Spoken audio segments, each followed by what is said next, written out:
another topic this past week that has kind of wound me up a bit, and I just don't understand it. It's like finding out somebody that you thought was not only a friend, but somebody that, you could talk to, somebody that was a like-minded person, somebody you respect and admire because they have talents of some respect or not. And then you find out they voted for Trump. And then your image of them as a human being is ruined because what the fuck is wrong with you? Right? That's all whenever I am in that situation, I think that there's a neon sign flashing on my forehead saying, what the fuck is wrong with you? I have gone out of my way because it was true and it was right to defend Dave Meltzer, Uncle Dave, on the program when people were blistering him about shit that he was obviously right about and correct about and reported on the time. And, Bruce and all these guys that, basically Dave, made look bad because he reported facts, make shit up and try to fucking discredit him. And I've tried to take up for him because as a journalist, especially with his knowledge of history and the obituaries and the business retrospectives and everything, and he studies the numbers and all that stuff, he's great. But God damn it, when did he become did you see that episode of South Park where Randy Marsh started having to claim to like the kids' music, the tween wave music, even though it sounded like shit, and it really did. You'd put the fucking headphones on and the music would play, and then suddenly it sounded like people wet farts and diarrhea in your fucking ear. But Randy Marsh is sitting there going, but Sharon, I like it. You just don't understand the kids. Dave has become Randy Marsh. He's defending this to a ridiculous degree. And I want to discuss with you, Brian, as a level-headed human being who's also known Dave for a while. I'm not trying to knock Dave here. I'm not calling Dave a motherfucker. But it makes it so hard to defend him when he's right, when there's this one thing that he's just way out in the woods on, and it's starting to get obvious. He tweeted comparing Marco Stunt being allowed to wrestle in AEW to Bruiser and Crusher using Little Bruiser, the midget, as their partner in a 6-man with the Blackjacks and Bobby Heenan. Yeah, that was the one I saw. That was the first time I ever jumped in and just said, come on. As an analogy, it doesn't work, and I don't understand why Dave didn't see that, and I wasn't going to go back and forth with him. So he put that tweet out, and the tweet actually said, because you were saying how stupid it is with Marco Stunt. He said, yes, they ruined wrestling by booking Marco while Blackjack Lanza and Bobby Heenan regularly worked with people smaller than Marco in main events. Plenty of companies have had big money backers and major television and gone nowhere. You even work for more than one. So I responded to that and said, you're comparing Marco Stunt to midget wrestler The Little Bruiser? Because it just seemed preposterous. Well, it's said that many times it was Mulligan and Lanza and Heenan against Bruiser and Crusher and Little Bruiser, and the idea was that Little Bruiser ran from the wrestlers, and then once that they got Bobby Heenan in there, Little Bruiser would humiliate him by beating him up, which is the whole idea of a manager. He was brought in as a comedy performer to go against the wimpy heel. To humiliate Bobby Heenan. And that was, and yes, and that is the proper usage of comedy in wrestling. But no, he wasn't out there doing Hurricane Ranas on Blackjack fucking Mulligan. No, Lanza wasn't selling for him.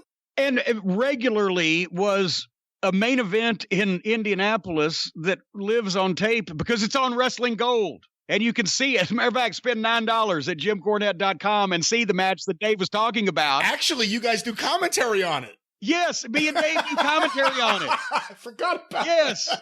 And you will see that there's absolutely no fucking similarity. And the people are going crazy because the Bruiser and the Crusher are kicking the shit out of the heels and trying to drag Heenan to the midget so the midget can beat Heenan up.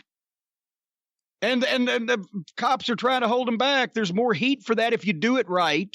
And instead of some fucking small child, and Little Bruiser looked like he could kick the shit out of Marco Stunt, by the way, because he looked like a little Dick the Bruiser. That was the whole fucking gimmick. But it's insane. And I'm trying to think, is Dave worried? Because I understand that he got into this whole thing on the bet and the all-in And the Bucks named a move after him, and he just loves the PWG shows where all of the fucking mark wrestlers can get together in front of very few people and risk their lives to have the great matches in front of each other, and etc.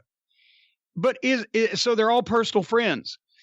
Is he worried that people are going to think he's an old fuddy-duddy if he doesn't just bless this now without question? Is he worried people are going to think that he was wrong? Or his credibility? Have they been so nice to him that he can't bear to just tell them the truth?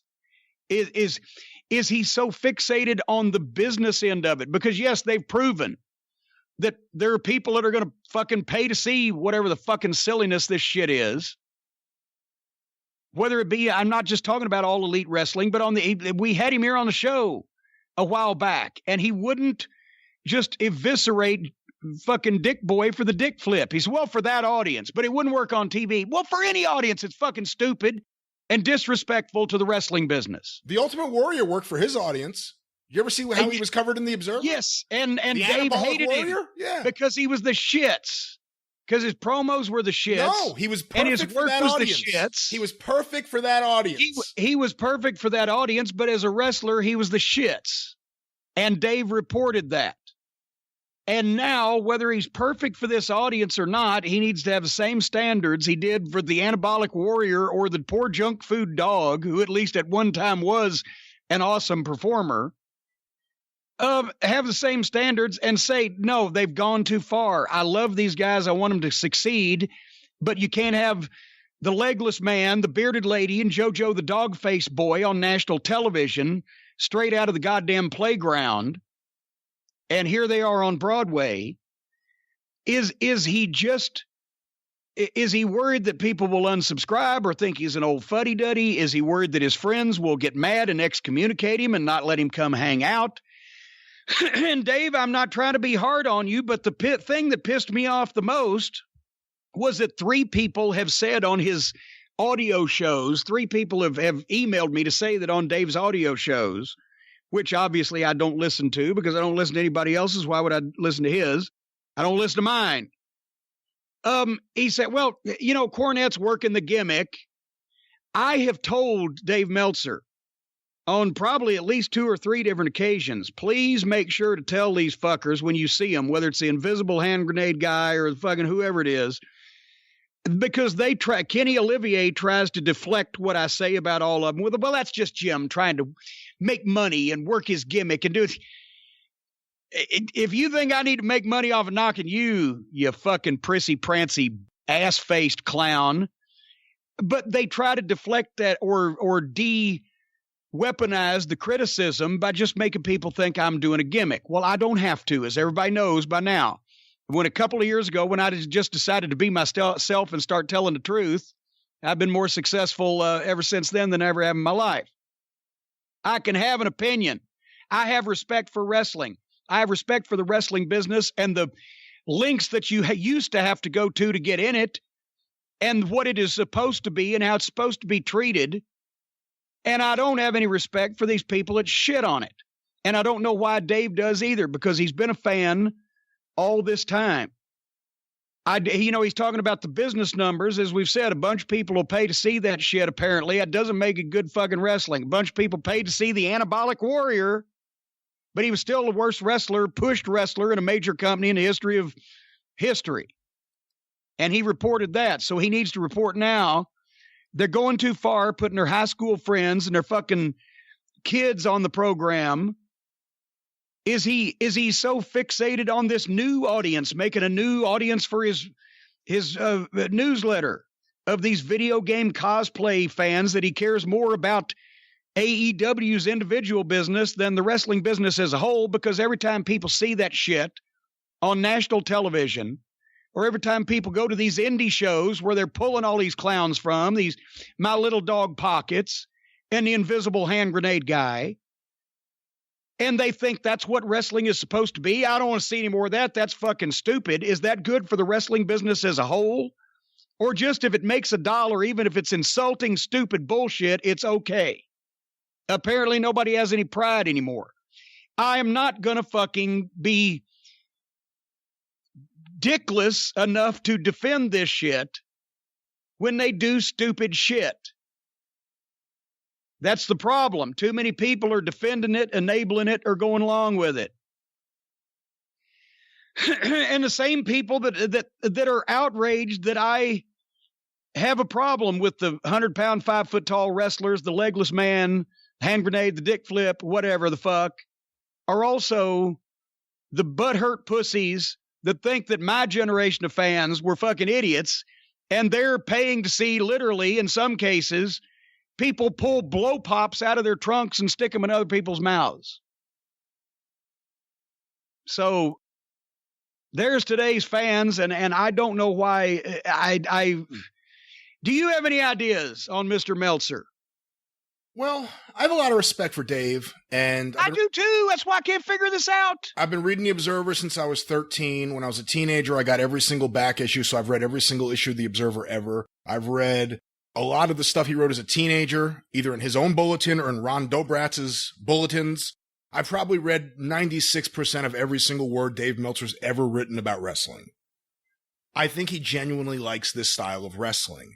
I think in a lot of ways, it's the ultimate end of a lot of the things he championed for many years in The Observer. Not necessarily the silliness. That I don't think he should be justifying.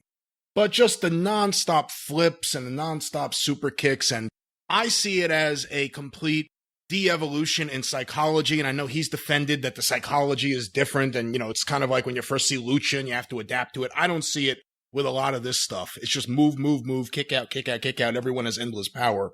But I think Dave genuinely likes the Young Bucks and some of those guys. And look, after Tony Khan convinced his daddy to open his checkbook, how many phone calls do you think it was before he called Dave Meltzer?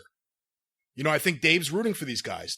Tony Khan's an Observer reader. I think Dave's rooting for them because, look, and I don't think it's wrong that he's rooting for them in a lot of ways because a healthy wrestling business is good for everybody. It's good for the business of the Observer, but it's good for the wrestling business. He should be rooting for the success of it.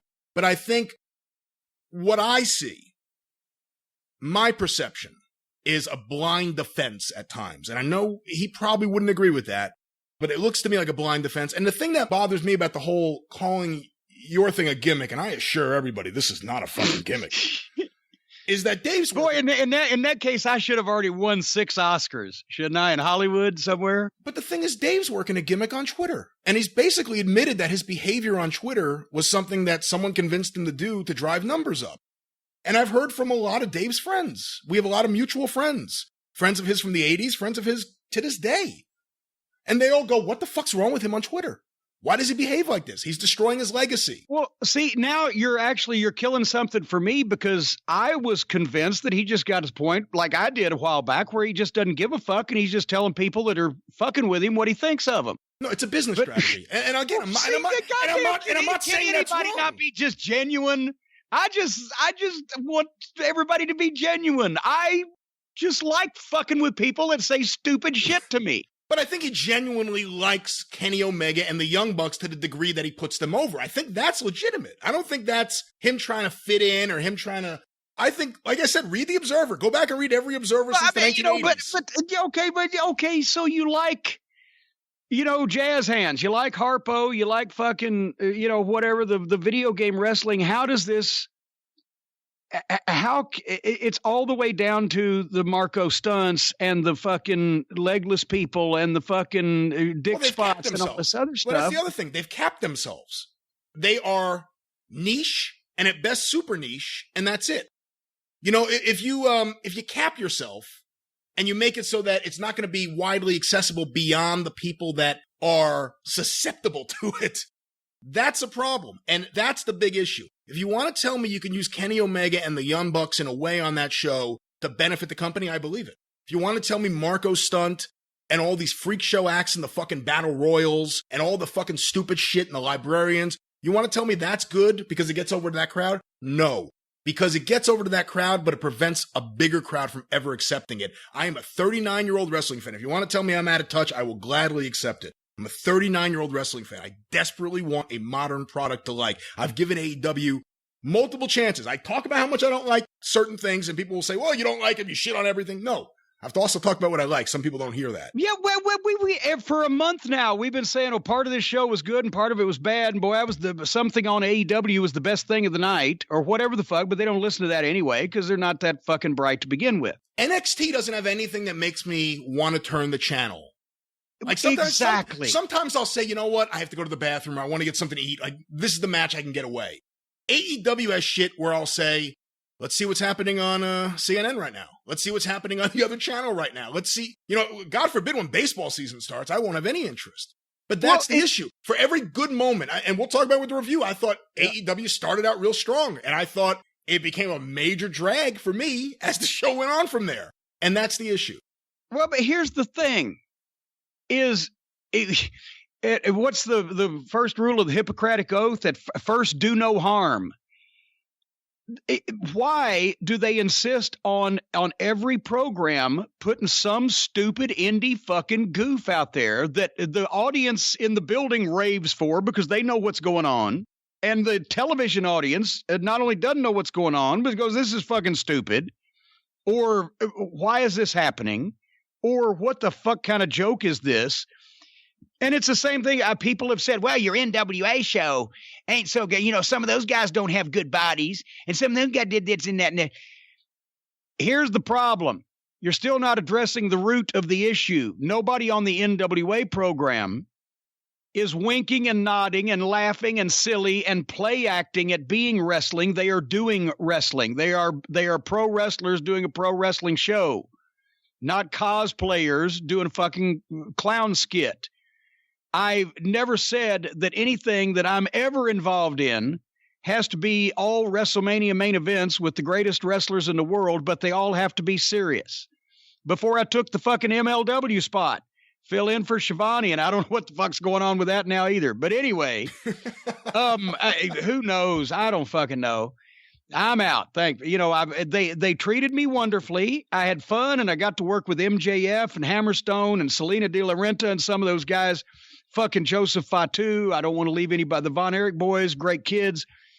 But I had to ask at the start, Court, are you going to book the Invisible Man? Is there going to be any dance routines? No. Well, I forgot to ask, what about, thumbtacks and fucking goofy hard staple guns and this Jimmy Havoc fucking corpse? When some of that shit started getting a little queasy for me to have to call and put my face on is much of the hardcore shit. Because when you have so much chaos, you don't have any chaos. But I'm sorry, but I, at this point in my life, and I don't have to do anything else different, am only going to be associated not with wrestling promotions that have up and down the card WrestleMania main event matches, but that are serious about their business, and they employ wrestlers, whether good, bad, or indifferent, starting, veteran, rookie, whatever, that are serious about their business and are going to do wrestling instead of the phony bullshit. What do they call it? The kids these days, the ironic wrestling. Yeah. Isn't it ironic? I thought that was like rain on your wedding day. Well, that's actually not irony, but yeah. Well, whatever the fuck. We never used that word. That and relevant suddenly. Now everybody's ironic and everybody's relevant. But that's the issue to me, is that they're shooting themselves in the foot.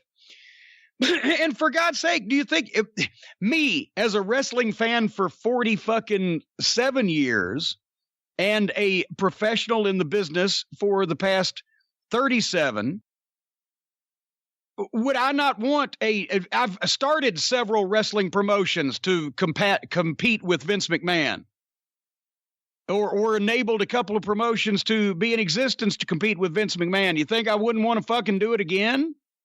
If I heard a billionaire was going to start a wrestling promotion, there was a chance that wrestling would be treated properly with some respect, sports-based presentation, all that type of thing. Of course, I was pulling for that, as I've mentioned, for the first 5 to 7 minutes until I heard who apparently was going to be involved in this fucking fiasco. And I was like, okay, apparently I'm not going to get excited about this, but they could still prove me wrong. That was the lead up. They can still prove me wrong. They can still play this straight. They can still be serious. They can still find world-class talent. They can still produce a major league production. I was thinking they could still prove me wrong right up until the television debut. Well, actually, of course, there were those little previews with the Battle Royal and all this other stuff. And then you see what kind of fucking fanhood they have fostered where they don't want anything, I think, sometimes serious. They just want to shush at the librarians that should be boiled in oil and have their fat sold for soap. Oh, my God. He just said that. Yeah. I wanted to make sure I got that in. I'm promoting death now. Actually, okay. Here's the thing. If somebody was to take Kenny Olivier, if I was some supervillain, was to grab Kenny Olivier and have him hanging up and down, upside down over a vat of boiling oil, and then have the rendering machine there to have the fat there to go to the soap maker. And you said, okay, Cornette, you won't get in trouble. Nobody will ever know about this. Just give us the high sign and we'll drop this motherfucker in that boiling oil and that fat will be on the way to the soap factory. I probably wouldn't do it. Not really. I'd probably say no. You know, it was just a figure of speech. Just lower him down and break a few of his fingers so he can't do that jazz hands bullshit and let him go. That's what I'd say. But it's a figure of fucking speech. If you don't like my figures of fucking speech, don't listen to my fucking speech. Jim, you asked before about how this is all getting on the air, and I think the answer is something I've been saying for a long time. Too many cooks and also no strong leadership. You need, for a wrestling company, but any company, to succeed, you need good, strong leadership, and they don't have that right now. And we'll see how that develops. And just to put the nail into what I was saying a little bit earlier. So I responded to Dave. I said, you're comparing Marco Stunt to midget wrestler The Little Bruiser. And Dave responded, did Little Bruiser ruin the industry when he main evented as compared to a guy in a TV match? I saw little guys on TV every year and at live shows, and they were also a total expose since they did so much slapstick. But they were an attraction in that era and were used. And I responded, so the answer is yes. I still... You are comparing. Yeah. I mean, that's... And besides that, you know, and I've talked to guys at the old men at the Louisville Gardens and various civilians that got a kick out of the midgets, but they thought the midgets were fake, but that didn't mean they thought oh, that's fun for the kids, but you know, it's not like the real wrestlers. It was a completely different atmosphere at a completely different time, and it was presented a completely different way, and Dave is reaching real bad to come up with analogies and corollaries and corollaries and coronaries and whatever the fuck else that he's trying to come up with. And I don't get it from somebody that's that smart in so many other ways. And once again, to put the fucking nail in the coffin of what I was about to say, yes, I would have been excited about this promotion starting up had I not had an inkling from the start that it was going to be indie wrestling with a big budget on national TV and in the long run do more harm than good because it won't sustain nor grow an audience, and in turn it will piss off or sour the television networks of taking this step again if somebody wanted to do this thing seriously. So that's why when I see Chris Jericho or Cody or the fucking guys, or the Adam Pages, or that Sammy Guevara, or the young guys that look like they have a fucking shot at being taken seriously in the business, I would rather them not be on the same program with this fucking dog and pony show bullshit, and we'll talk about that here just in a second. But if one part of the program is so cringe-inducing that it makes people want to turn the fucking thing off, then how does that help the great match you have in the last two segments? They cap their audience. It's their own fault. Let's talk about them then. Because I have notes and I'll share them with you. Did you know that it was kind of fucking, what do they call it? Poetic justice that the movie that preceded All Elite Wrestling that employs Marco Stunt was Ant-Man? I did not see that. That was it. Hey, let me just follow up on what you're just talking about. Hypothetically, if they used Marco Stunt the way that Little Bruiser was used, would you have a problem with it? If he was used as a comedy performer to get even with, you know, a heel manager, a chicken shit manager, they brought in this kid who's going to teach you a lesson, would you have a problem with if he was used in that manner? Only if he got in there and started doing flying hurricane ranas and wrestling moves, because then it's still bullshit. If Little Bruiser was recognized by the fans, he'd been there, in the arenas before. He looked like Dick the Bruiser, and he wore wrestling tights. He was probably heavier than Marco Stunt. He was only fucking 4 feet tall, if that. But if they brought the kid in and said, this is a fucking kid we found off the street or whatever the fuck, and he beat, the manager or the fucking heel up with punches and kicks or whatever that he could make look good, then that's fine. But if you still have the guy going in there doing wrestling moves as good as the professional wrestlers, then that once again makes it look like, well, this shit's easy. Any fucking schlub can do it. And that's one of the problems with putting Marco Stunt in the ring to begin with. So, yes, that would be fine. It would be humiliating to be physically beaten up by Marco Stunt. But if Marco Stunt got in there, did a missile drop kick off the top rope, and then fucking did 3 hurricane ranas and then a dive over the top and, perfect, then that's fucking garbage. Wrestling is bullshit. That shows it. That proves it right there in front of you. Turn TV off. We're done. We've answered this question.